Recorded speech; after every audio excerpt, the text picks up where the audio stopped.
jeszcze ogarnąć.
Co ma urazić? Pucujesz się raz, dwa, trzy.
Complete AI creation platform made for in with an idea and a drive. AI creation platform made for in with an idea and a drive. AI creation platform made for in with an idea and a drive.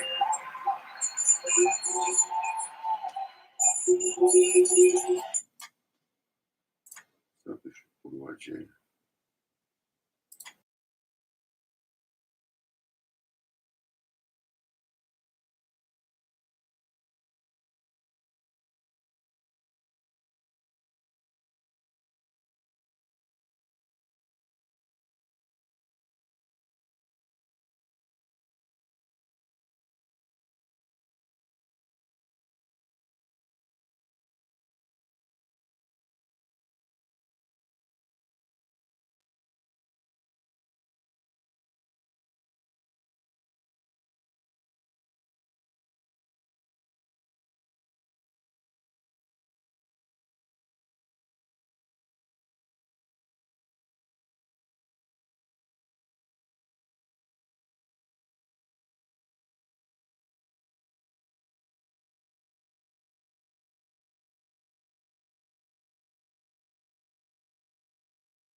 How do we stop Germans from fleeing this mess?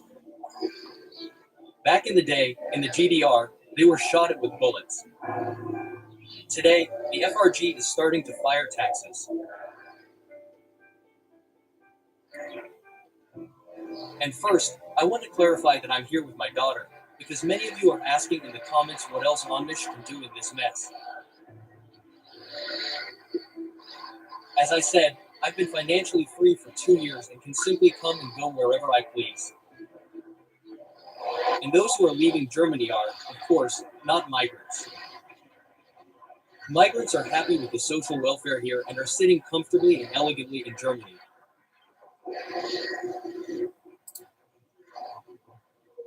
Those who are fleeing are precisely German families, the so-called middle class, men and women seeking a better tomorrow for themselves and their families, and the government simply wants to keep them.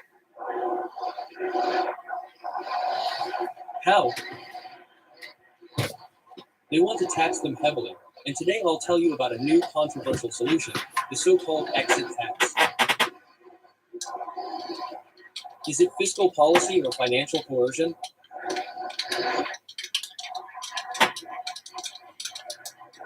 Until 2015, emigration from Germany remained at around 140,000 people per year, but today it's around 280,000.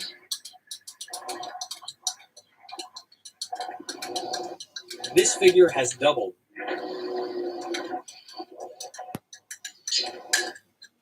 Over the past 10 years, over 500,000 people have emigrated, mostly educated people aged 20 to 40. Engineers and doctors from Africa and the Middle East have naturally taken their place. What does this mean for Germany? A loss of talent, brains,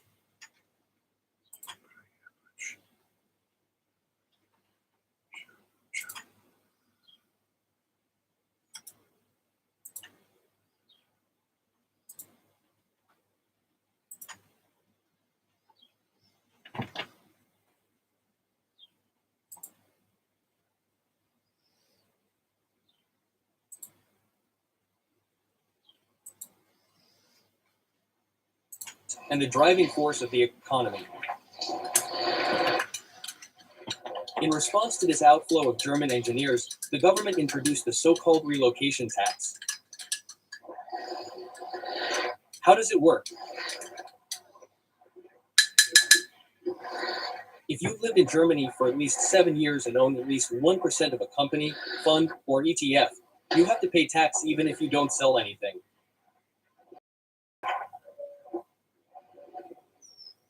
The tax office simulates a sale and demands tax on the hypothetical profit. This is called a fictitious sale. Tax relief has been abolished since 2022. Early deferrals of payment when moving to European Union countries are practically unavailable.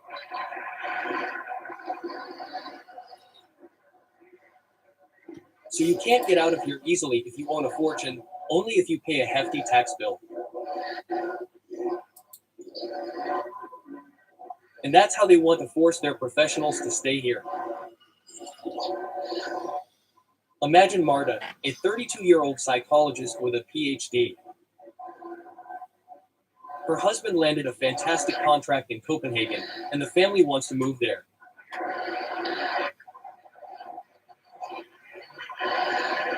They both felt ready, but then they learned about the tax, and that's an extra $50,000 to pay.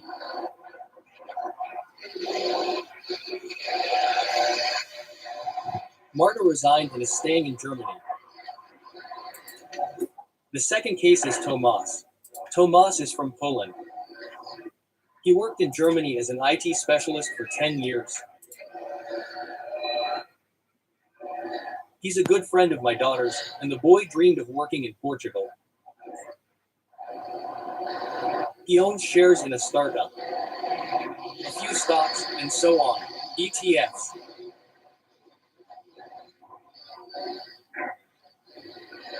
He's truly frugal and sensible, but unfortunately, after 10 years, only the threat of enormous tax liabilities keeps him here in Germany.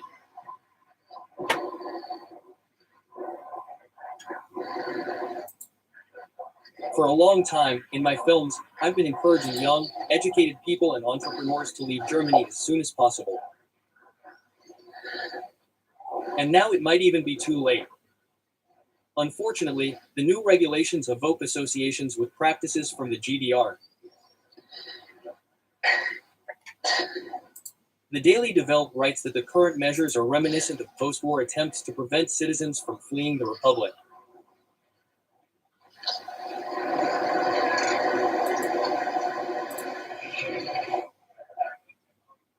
A high tax on immigrants emerged after World War II as a tool of the state.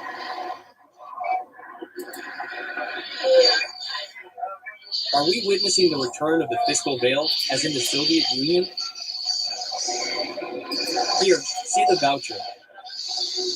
Tons of homeless drug addicts are camping out under this tree. Here come the next ones. They're all Germans, not Poles. Many of you wrote that Poles are the alcoholics living on the streets here, but I believe 90% are Germans.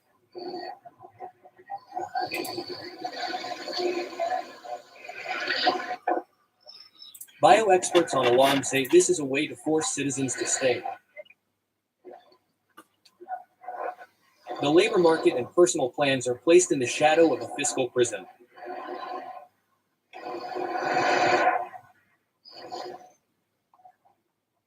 The Trade Union of Economists and Journalists has expressed this view on the matter. It's a violation of public trust and, above all, a restriction of freedom of decision-making.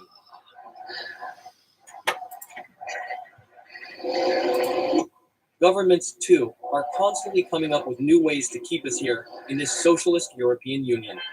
Quote, "It used to be a Swiss passport, and maybe that will come back. And now they're trying to tax us if we want to escape and start a new, better life abroad."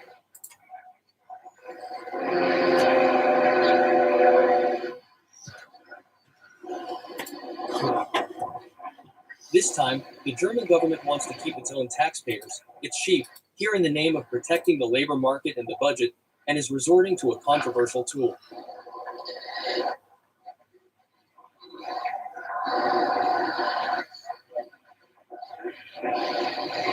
But how far can you go that a German sheep bought a €1 million apartment in Bonn near a park?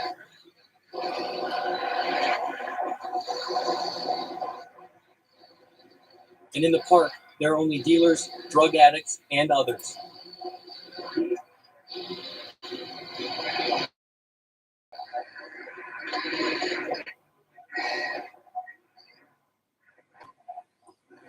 And unfortunately, we have to consider whether the government can even limit migration through taxes, and how such a move will affect demographics, innovation, and the economy, that they can afford such things.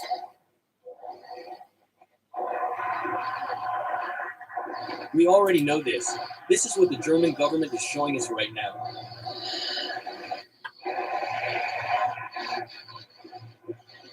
But also in the case of working people, taxpayers, it would be best if they lived in one city their entire lives, paid taxes, and worked until they died.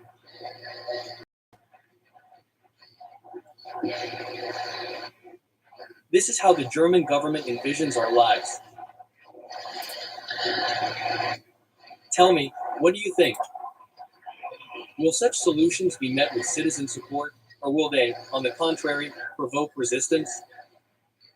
What do you think?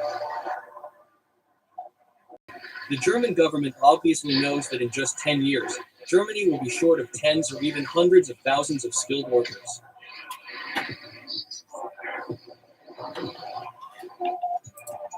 And these German skilled workers certainly won't be replaced by engineers and doctors from Africa.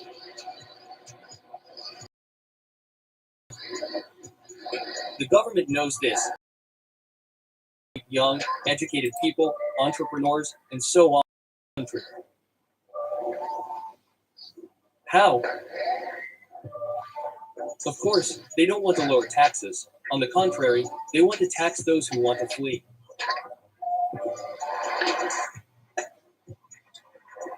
And this isn't just a story about taxes. It's a story about the price the government is willing to pay for keeping its citizens. Thanks for joining me. Thanks for subscribing and liking, and I look forward to your comments on this topic. For today, as always, I wish you a beautiful day and see you in the next episode. Bye. System egzekucji prawa w Polsce nie działa. Leży totalnie. Czyli nic nie ma. Doprowadzenie widzów w Polsce ma sens. To jest kamikadze. To jest jak w Rosji. Nie? Ja się tego nie boję powiedzieć, bo to mówię pisałem, zorganizowana grupa przestępcza. Tak? Jak można ukraść budynek warty 2 miliardy w centrum Warszawy?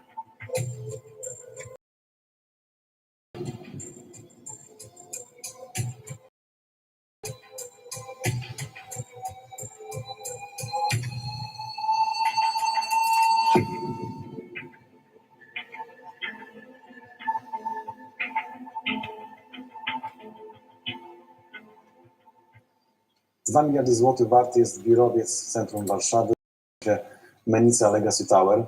Moim dzisiejszym gościem jest człowiek, który wbudował ten biurowiec, Cezary Jarząbek. Witam cię serdecznie. Cześć.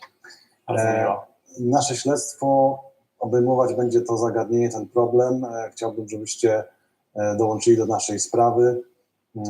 Mój gość to przedsiębiorca, biznesmen, człowiek, który z ogromnym doświadczeniem, który budował ten biurowiec od początku. Czarku, takie pytanie, czy to miał być sen, ale czy jest, jak to oceniasz dzisiaj? Chyba jedno i drugie, powiem ci szczerze, dlatego że to na pewno był sen. To był mój drugi wieżowiec w Warszawie. Pierwszy wybudowałem wieżowiec, który się nazywa Prime Corporate Center, który był siedzibą główną Raiffeisen Bank Polska, później był, jak Raiffeisen Bank został przejęty przez BNP Paribas, to był siedzibą BNP Paribas na Grzybowskiej, naprzeciwko Hiltona. To był mój pierwszy wieżowiec. Mennica była moim drugim wieżowcem. No i tak, to był sen, bo to była realizacja takiego marzenia, planu, wybudowania wieżowca, który jest gdzieś tam symbolem Warszawy, jest tak zwanym landmarkiem. Udało się, stoi, wynajęty. Był warty jest 2 miliardy. Zarabia dziennie 250 000 ten biurowiec. Złotych, tak. Więc jest super dochodowy. No i później ze względu chyba na to, że jest taki super dochodowy i tyle wszyscy mogliśmy na tym wieżowcu zarobić, no to stał się koszmarem po prostu i stał się z czystej chciwości moich wspólników, którzy chcieli po prostu w sposób brutalny i bezprawny przejąć moje udziały w tym wieżowcu. Stał się koszmarem, walką przez ostatnie 5 lat, drogą przez mękę, przez niefunkcjonujący system prawny w Polsce i tak Żebyśmy dalej. trochę porozmawiali o tych kulisach, bo przeciwnicy biznesowi to jedno, natomiast też jesteś chyba ofiarą jakiegoś takiego układu warszawsko-trójmiejskiego, sędziowsko-prokuratorskiego. Skąd to się wzięło w ogóle? Dlaczego tak się zadziało? To chyba wynika z tego, że po prostu moim zdaniem system Prawa i Sprawiedliwości i w ogóle system egzekucji prawa w Polsce nie działa. Leży totalnie. Znaczy nic nie ma. Według mnie nie ma prawa, tak? I nie ma tej egzekucji. I jeżeli tak jest, to wszyscy robią co chcą.